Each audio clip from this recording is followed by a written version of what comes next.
Today we're talking about the new Martin D-18 Molly Tuttle signature. The loving recreation of Molly's favorite 1943 Martin.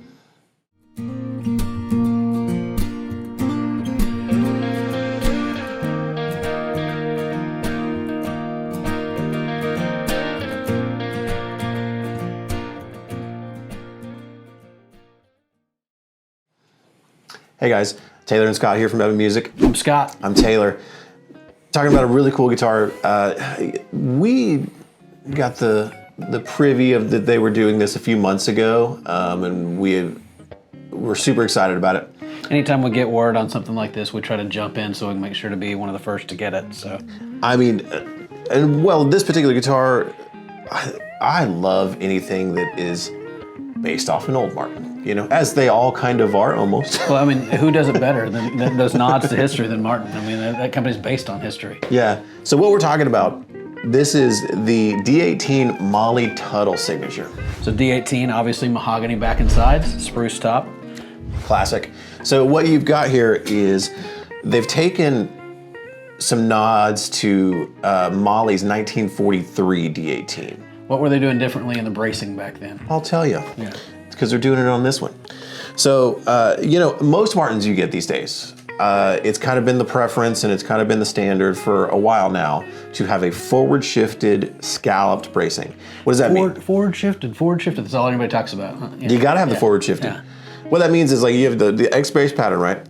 And you've basically got three positions. You've got the standard position, you've got forward-shifted, which is closer to the sound hole here, or you've got rear-shifted. So, the first bracing positions that everybody wants, you know, in the mid-30s were forward shifted. But in 1939, they started rear shifting them to kind of sure up this part of the guitar. Because back in the day, they were built so lightly that they had to like kind of say, okay, we got to redo these so that they're a little more structurally sound. You got to think they were still figuring out what it meant to put steel strings on a guitar. That was still, you know, trial and error, you know, going from gut to the steel era. And all that was kind of a trial and error period where they were trying to play around with how to make that stronger and stronger. For sure. Yeah, I mean, tongue braces came in like 37, and then by 39, they were like, you know what, let's move this brace back here a little bit and kind of sure this up. But what does that do to the tone?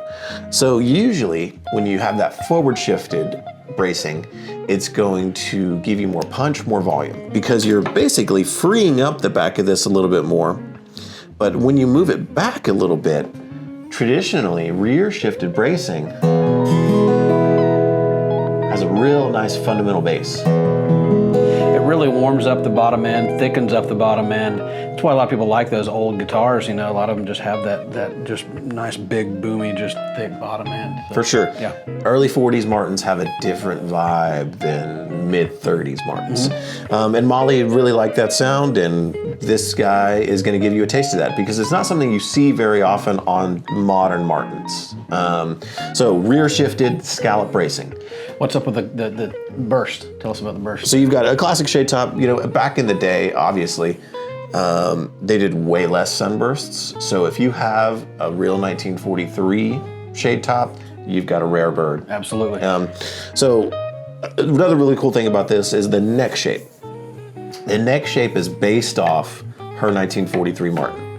So inch and 11/16. Inch and 11/16, because they made that change again in 39 of slimming out the necks and doing a nice small net width. And it's also got a very faint, soft V kind of feel to the back of it. So. It does. The neck shape in general, I really like actually. Fun fact, the Collings Julian Lodge model, if you guys are familiar, is also based off a 39 0018 that Julian owns.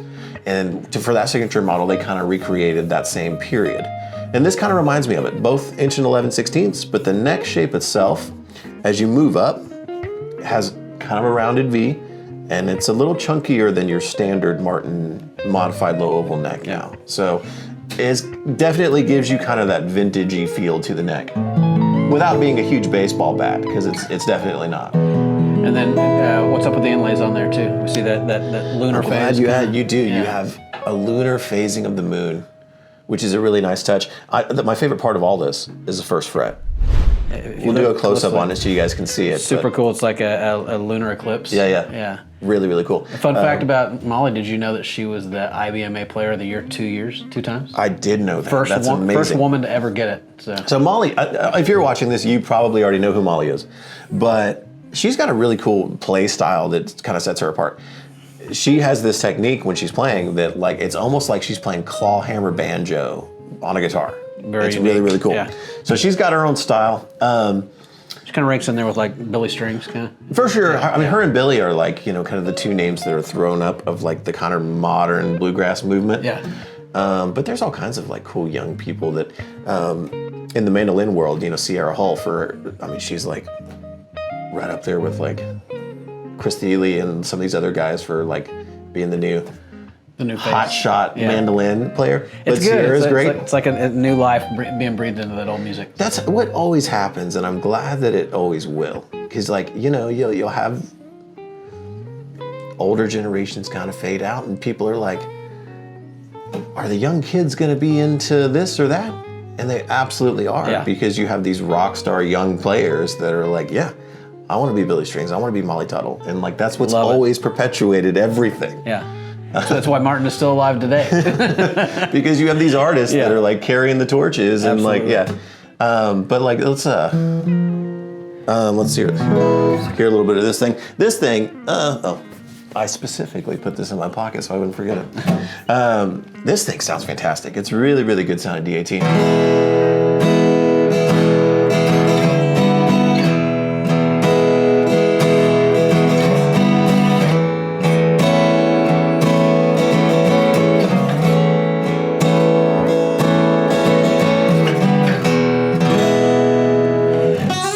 So all that clarity you'd expect out of a D-18, obviously, but there's just a different kind of oomph on the bottom. A little more breathiness on the bottom end because of that rear shifting. Yeah.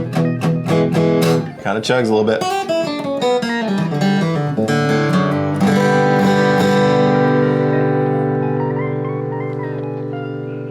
Yeah, this thing is awesome. I really like it. I tend to like narrow nuts. I'll tell you, and I'll tell customers also all the time, because people come in, they're like, I got big fingers.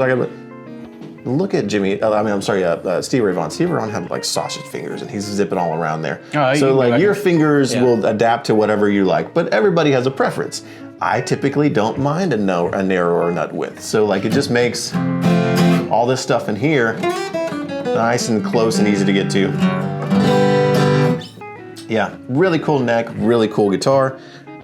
Kind of a unique package for your D-18 flavor. So the new D-18 Molly Tuttle, I'm a fan. Come get it while you can.